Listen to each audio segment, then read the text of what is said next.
आप तो ब्यूरोक्रेट रहे साहब। स्वाभिमान के साथ कोई दलित इस देश में नौकरी नहीं कर सकता है, मैं जानता हूं। हर के ऊपर एक बॉस बैठा रहता है और उसके दिमाग में जनेऊ लपेटा रहता है मनुस्मृति से। भले वो आईआईटी में पढ़ ले, वो कहीं पढ़ ले ऑक्सफोर्ड में, लेकिन जाति उसका जाता नहीं है, बस जानते हैं। इसलिए एक और मेथड मैंने इस्तेमाल किया, इजाद किया। कानूनी लड़ाई भी होगी, सड़क पर भी लड़ाई होगी, लेकिन सबसे ज्यादा चोट जानते हैं किससे लगता है? सबसे ज्यादा चोट लगता है एक दलित जब आंख में आंख मिला के जब बोलता है ना, तो उसके माथे में जो है ना, मुझे पता है ना। इसलिए बेइज्जत करो ऐसे लोगों को, सामने बोलो, मुंह पर बोलो कि कुंजी छाप है, तुम बोलो उसको कुंजी छाप है। पूरी दुनिया अब जान गया है कि कौन कौन कुंजी छाप है। उसको ह्यूमिलिएट करो पब्लिक में, क्योंकि जब आप चुप रहे, कानून लड़ाई तो अपनी प्रक्रिया लेती है, वो प्रक्रिया होती है।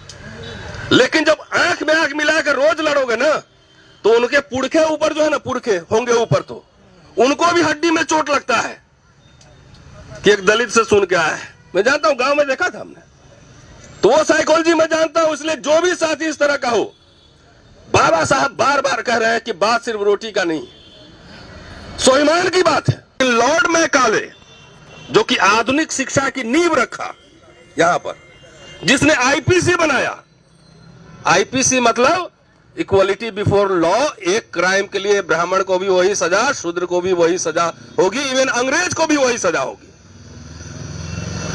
आजकल आईपीसी बदलने का खेल चल रहा है पार्लियामेंट में, देखा ना?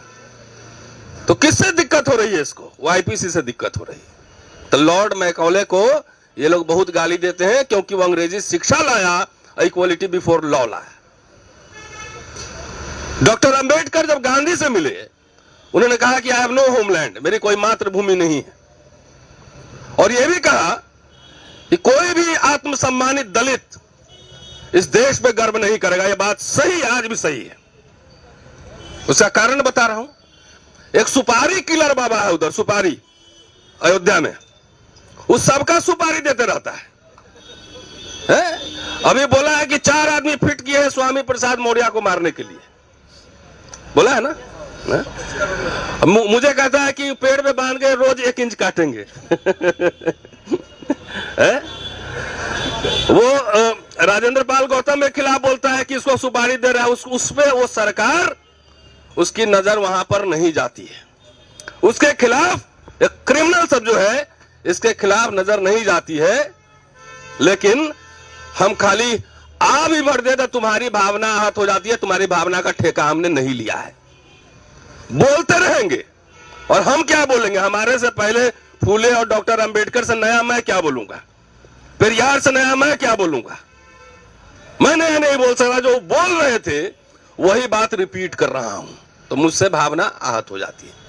ये थोड़ा बैकग्राउंड क्यों समझाया हमने कि जिनको दिक्कत थी आईपीसी से, इक्वलिटी बिफोर लॉ से, वो आज हुकूमत में है। 30 साल से मैं कैंपस में हूं, इस कैंपस में एज ए स्टूडेंट भी रहा, अब पढ़ा भी रहा हूं। 10 साल में जो स्थिति खराब हुई है, बदतर हुई है, आप देख लीजिए। पूरा कैंपस में हर जगह घेराबंदी हो गया है, बड़े बड़े लोहे के जंगले लग रहे हैं। हम लोग पूरा पैदल घूमते थे, वाइस चांसलर साहब भी चलते चलते मिल जाते थे। हर जगह घेराबंदी हो रही है। इतनी बदतर स्थिति कभी नहीं थी। वैचारिक लड़ाइयां हमारा उस समय भी होता था, लेकिन कभी किसी का छुट्टी नहीं रोका जाता था, कभी किसी का प्रमोशन नहीं रोका जाता था, रूटीन काम नहीं रोका जाता था। आज क्या है? अब तो प्रोफेसर की बात करके गए। मैं तो कह रहा हूं यहां पे 80% प्रिंसिपल का अगर मार्कशीट चेक करा दो और राइटिंग चेक करा दो, 80% प्रिंसिपल जेल में जाएगा, जेल में 80%। हमारे ही कॉलेज के प्रिंसिपल, वो कैसे प्रिंसिपल बनी है, कौन से पॉइंट्स जोड़े हैं, कौन से लेख हैं, कौन से आर्टिकल हैं, पूरे दुनिया को नहीं पता है, पूरे किसी को नहीं पता है। अरे भाई, मैं लिखता हूं तो मेरी किताबें जाके देखो, अमेज़न पर टाइप करो ना, और दुनिया के किसी कमिटी से चेक करा लो। तुम छुपा के क्यों रखे हो? क्योंकि मैं जानता हूं कि तू फर्जी है, मैं जानता हूं कि सविता राय बदमाश है। इसलिए कि 500 मीटर है हमारे कॉलेज में और दौलत राम कॉलेज की दूरी, 500 मीटर।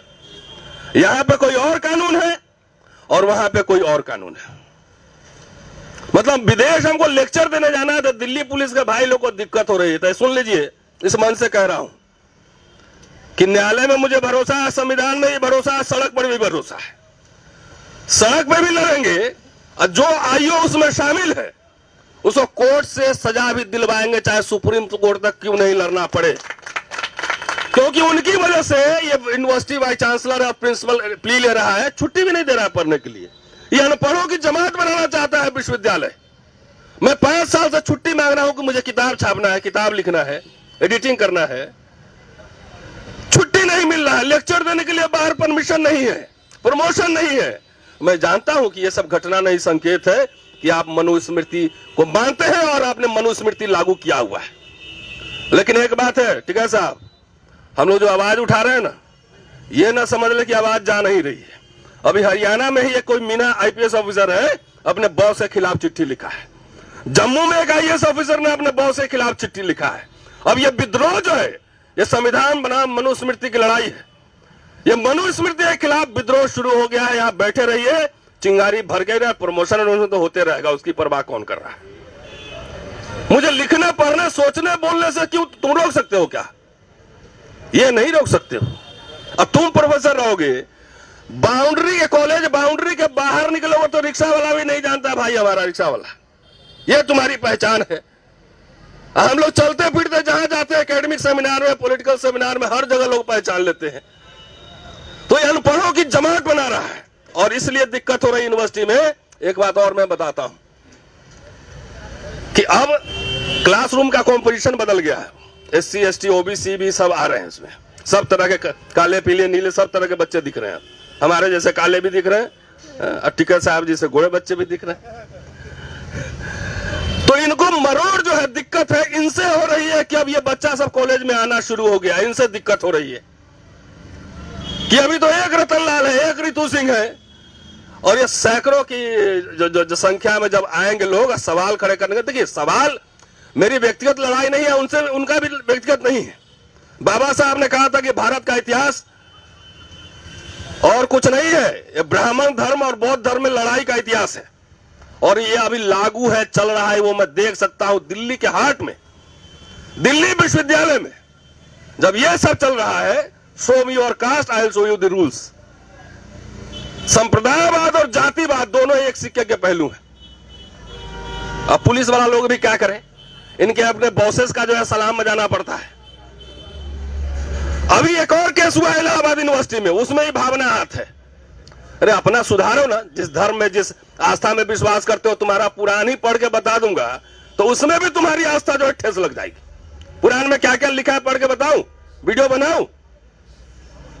तो क्यों ये लड़ाई इसलिए हो रही है कि वो देखना चाहते हैं कि ऐसे समाज के लोग जो आए नजर झुका के रहे, सवाल न करें कि जो विश्वविद्यालयों में और देश में जो हो रहा है वो क्यों हो रहा है। रितु को तो चूंकि परमानेंट नौकरी नहीं था तो निकाल दिया, लेकिन मुझे निकाल भी नहीं पा रहे। वो गले की हड्डी जो है मैं बना हूं, निकाल भी नहीं पा रहे हैं। लेकिन निकालने के अलावा जो कुछ भी करना चाहते हैं कर सकते हैं, वो सब कर रहे हैं। और जब कोई हथियार काम नहीं कर रहा है तो आपने सुना ही होगा महिषासुर मर्दिनी की कहानी, तो हमारे खिलाफ अपनी महिला भी उतार दे रहे हैं, केस करवा रहे हैं, उसमें भी हार जा रहे हैं। उसमें भी जीते नहीं हमसे, 2 बार हार जा रहा है। लेकिन रिपोर्ट भी अभी नहीं दे रहा है। पता है कि रिपोर्ट मेरे हाथ में मिलेगा तो मैं क्या करूंगा, सब जानते हैं। ये हाल है दोस्तों। पलासी की लड़ाई हुई थी सिराजुद्दौला के बीच और क्लाइव के बीच। क्लाइव ने पूरे भारत को जीत के ईस्ट इंडिया कंपनी के हवाले कर दिया था, पूरे भारत को। कभी जितना दक्षिणपंथी है, जितना कहता है अपने आप को राइट विंगर्स, संघी, और ये कभी देखे रॉबर्ट क्लाइव को कभी गाली देते हुए, नाम लेते हुए? नहीं।